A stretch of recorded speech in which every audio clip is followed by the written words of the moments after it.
छत्तीसगढ़ के रायपुर में भूपेश बघेल सरकार की कैबिनेट बैठक में कई बड़े फैसले लिए गए हैं। बैठक के दौरान आरक्षण कोटे को बढ़ाए जाने के प्रस्ताव को मंजूरी दी गई, जिसमें अब 32% आदिवासी को आरक्षण मिलेगा। वहीं ईडब्ल्यूएस को 4%, ओबीसी को 27% और एससी को 13% का आरक्षण दिया जाएगा। आपको बता दें कि मुख्यमंत्री भूपेश बघेल की अध्यक्षता में कैबिनेट की 50वीं बैठक बुलाई गई थी। वहीं मामले पर राज्यपाल अनुसुईया उइके ने कहा कि छत्तीसगढ़ के आदिवासियों और बाकी वर्गों के हितों के लिए मैंने ही मुख्यमंत्री को पत्र लिखा था। अब विशेष सत्र में सरकार आदिवासियों के हित में ही फैसला लेगी। सबकी सहमति से आरक्षण पर चर्चा होगी। आरक्षण पर मेरा पूरा समर्थन है। आदिवासियों को 32% का आरक्षण मिलेगा।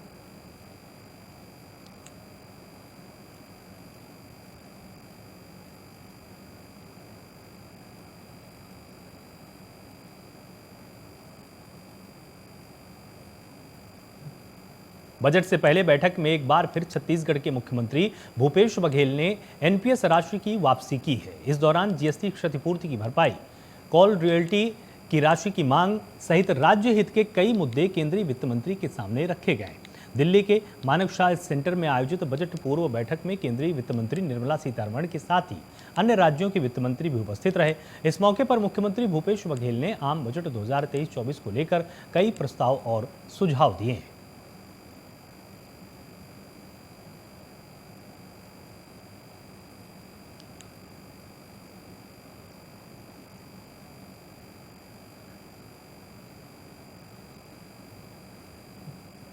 छत्तीसगढ़ प्रदेश जीवन दीप कर्मचारी कल्याण महासंघ के आह्वान पर स्वास्थ्य विभाग के एमसीबी दीप समिति के कर्मचारी समूह अवकाश पर बैठ गए।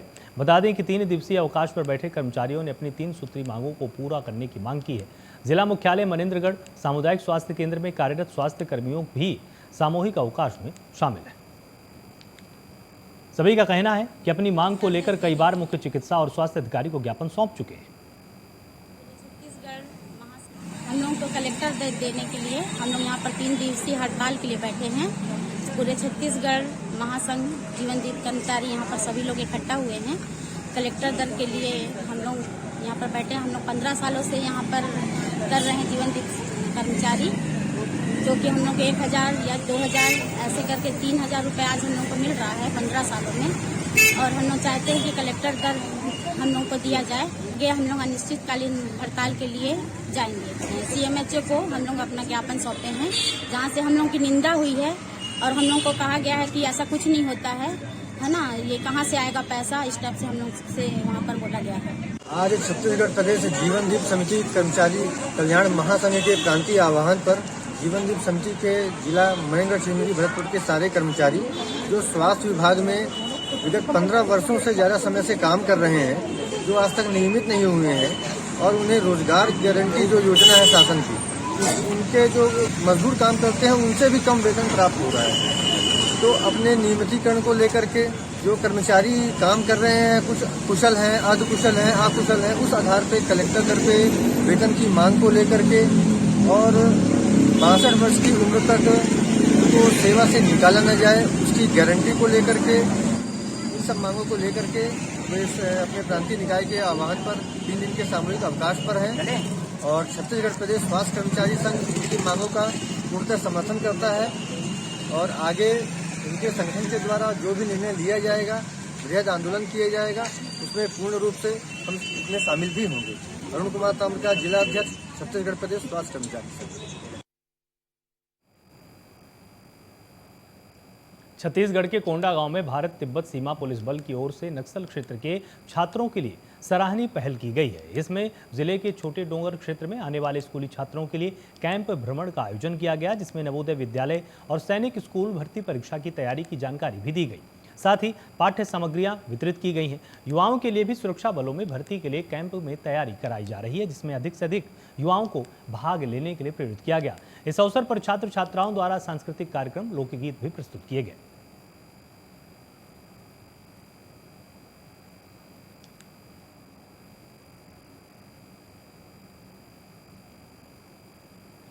आईटीबीपी प्रारंभ से ही नक्सल प्रभावित क्षेत्रों में अपने ऑपरेशन के अलावा यहाँ के बच्चों, यहाँ के युवाओं के लिए, उनके विकास के लिए काफ़ी कुछ कर रही है। पूर्व वर्ष की भांति इस वर्ष भी हमने छात्रों को, विशेषकर आदिवासी छात्रों को नवोदय विद्यालय और सैनिक स्कूल में भर्ती के लिए अभियान चलाया हुआ है।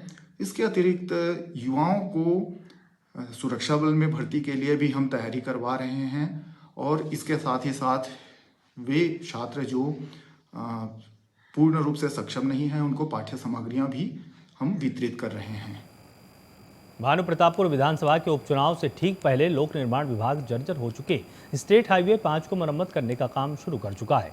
वहीं सड़क मरम्मत शुरू होने से लेकर लोगों ने इसे मरम्मत नहीं पेंच वर्क बता दिया है, क्योंकि उपचुनाव सामने है और लोग इसे बस खाना पूर्ति बता रहे हैं। क्योंकि सड़क के जर्जर हालत को लेकर कई बार विभाग से पहले भी शिकायत की गई थी, लेकिन इसके पहले विभाग कभी इस पर ध्यान नहीं दे रहा था। वहीं उपचुनाव आते ही लोक निर्माण विभाग सड़क का निर्माण शुरू कर चुका है। इन्हीं चुनावी मुद्दों को लेकर भानु प्रतापपुर विधानसभा उपचुनाव की कमान संभालने आए राजनांदगांव से पूर्व सांसद बीजेपी के प्रदेश उपाध्यक्ष मधुसूदन यादव ने प्राइम न्यूज से खास बात की है।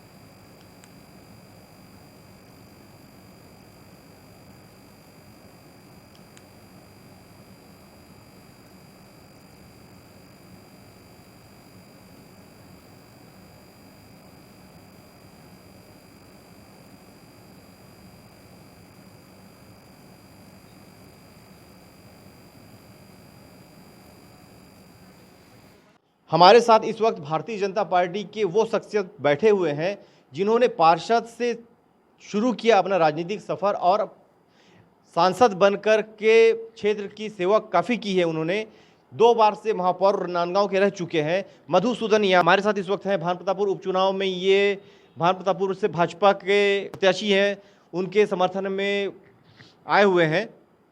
हम इनसे कुछ बातें करते हैं, कुछ चर्चाएं करते हैं, राजनीतिक बातें भी करेंगे और सामान्य बातें भी करेंगे। मधुसूदन जी, सबसे पहले तो आपका धन्यवाद, आपने हमको समय दिया। अब सबसे पहले आप ये बताइए कि जो अभी उपचुनाव हो रहा है वो किन मुद्दों पे भारतीय जनता पार्टी लड़ रही है? पहले तो आपको धन्यवाद। और जैसा कि हम सब जानते हैं कि ये उपचुनाव है और इस उपचुनाव में भारतीय जनता पार्टी बहुत सारे मुद्दों को लेकर के चुनाव मैदान पे है। पहला मुद्दा तो ये है कि जो इन लोगों ने 36 वायदे किए थे उसमें से कितने वायदे पूरे हुए। 1-2 वायदों को इन लोगों ने पूरा भी किया है तो पूरी तरीके से नहीं किया है। दूसरा मुद्दा ये है कि जब चुनाव आता है तो इनकी आदत है ये चरित्र हनन का काम करते हैं। बहुत पहले 4 साल पहले यदि अपन जाएंगे तो आपको इस बात का ध्यान होगा कि इन्हीं भूपेश बघेल जी ने प्रदेश कांग्रेस अध्यक्ष रहते हुए एक अश्लील वीडियो जारी किया था जो फर्जी हुआ।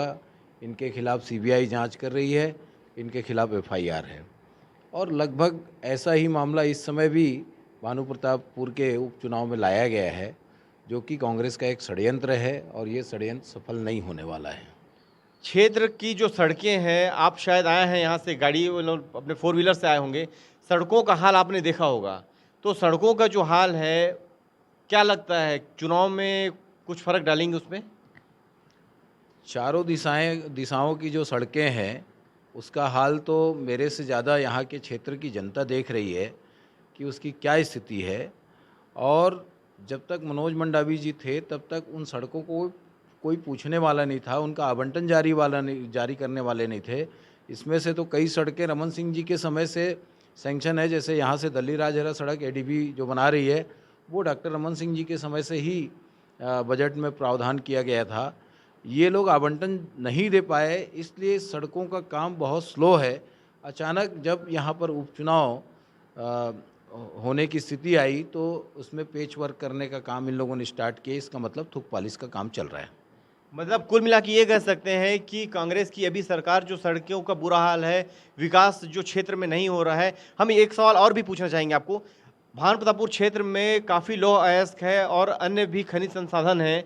डीएमएफ और सीएसआर में जो मद आते हैं उससे विकास जितना होना चाहिए तो भानु प्रतापपुर क्षेत्र में वो विकास नहीं दिख रहा है। आपको भी शायद इसकी जानकारी होगी, इस विषय में आपका क्या कहना है? डीएमएफ और जो माइनिंग का जो क्षेत्र है और जहाँ तक मैंने समझा है इसमें कांग्रेसी बंडरबाट कर रहे हैं। यहाँ पर माइनिंग का काम कौन कर रहा है, कौन ठेकेदार है, प्रत्यक्ष अप्रत्यक्ष रूप से कौन कौन जुड़े हैं, उन सबको यदि हम चिन्हांकित करेंगे तो सारे के सारे लोग कांग्रेस के नेता हैं, कांग्रेस से जुड़े हुए लोग हैं और ये लोग यहाँ पर इस क्षेत्र के विकास को नज़रअंदाज करते हुए अपने घर को भरने का काम कर रहे हैं। अभी चूंकि विधानसभा चुनाव को करीब 13 महीना बच गया है, ये कुछ महीने बचे हैं जो उपचुनाव होंगे, मतलब उपचुनाव में जो रहेंगे आपके, अगर इस चुनाव में आप जीत जाते हैं तो अगली रणनीति क्या होगी आपकी क्षेत्र के विकास के लिए? देखिए, भानु प्रताप उपचुनाव जो है वो केवल भानु प्रतापपुर का विकास तय नहीं करेगा बल्कि छत्तीसगढ़ का विकास तय करेगा, क्योंकि ये चुनाव 2023 के चुनाव का संकेत देगा। और जिस प्रकार से 15 वर्षों में डॉक्टर रमन सिंह जी की सरकार ने समग्र विकास, चाहे वो किसानों का हो, मजदूरों का हो, इंफ्रास्ट्रक्चर हो, एजुकेशन हो, हेल्थ हो, कोई भी सेक्टर हो, सभी क्षेत्रों में सामूहिक रूप से विकास का काम होता था और ये सारे काम पिछले 4 वर्षों से रुके हुए हैं, कुछ ही काम हो पा रहे हैं। तो यदि भानु प्रतापपुर में भारतीय जनता पार्टी जीतती है तो भानु प्रतापपुर के विकास का रास्ता भी प्रशस्त होगा और पूरे छत्तीसगढ़ के विकास का भी रास्ता 2023 के लिए प्रशस्त होगा। कुल मिलाकर हम कह सकते हैं कि भानु प्रतापपुर उपचुनाव सेमीफाइनल है, फाइनल अभी होना बचा है। फाइनल के बाद पता चलेगा कि गेंद किसके पाले में जाती है। फिलहाल अभी चुनाव चल रहा है, दोनों पार्टियां अपने अपने जोर दमखम लगा रही है, देखना होगा जीत किसकी होती है। हमारे साथ बात करने के लिए बहुत बहुत धन्यवाद। कांकेर में एक बार फिर से नक्सलियों का आतंक देखने को मिला है, जहां नक्सलियों ने मेड़ो गांव में आगजनी की घटना को अंजाम दिया और मिली जानकारी के अनुसार आग लगाते ही टैंकर का टायर फटने से लोग घरों से बाहर निकल आए, जिसके बाद आम लोगों की आहट पाते ही नक्सली मौके से फरार हो गए। बता दें कि आगजनी के दौरान घटनास्थल पर 5 वाहन खड़े थे, जिसमें टैंकर में ही आग लगाने की कोशिश की गई। फिलहाल सड़क निर्माण कंपनी को टैंकर के 3 टायर जलने के अलावा बड़ी क्षति नहीं हुई है। वहीं जानकारी मिलते ही बीएसएफ और पुलिस के जवान मौके पर पहुंच गए।